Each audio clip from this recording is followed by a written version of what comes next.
have to say it is rather surprising for this Court of Appeal to have concluded that the taking of the property when it was first taken in 2009, its 2011 judgment said that it was unconstitutional. Now the acquisition of the property from Fortis was based on legislation very similar to the legislation that was held to be unconstitutional. So I have to say that that is very surprising. Insofar as the bank is concerned, the entire purpose behind the nationalization was to put control of telecommunication and electricity company in the hands of the government. The bank is not a public utility, so it is very difficult to understand the rationale for taking the bank's property.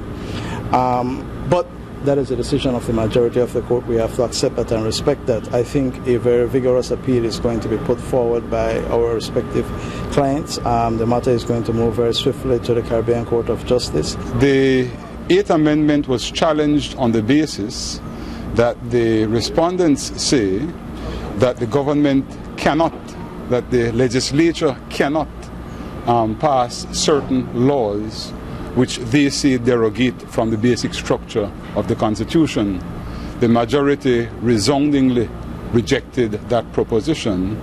Interestingly, Justice of Appeal Mendes would, in his dissenting judgment, have upheld the idea that a constitutional amendment can be unconstitutional. So that is very interesting. Speaking for myself, I can only say that I draw a lot of comfort from the little bit that I have read in Mr. Justice Mendes' judgment, where he gives full respect for the rule of law, full respect for the basic structure, full respect for the fact that Parliament, regardless of how powerful it may think it is still subject to the Constitution, and that it cannot amend the Constitution as it feels that it should.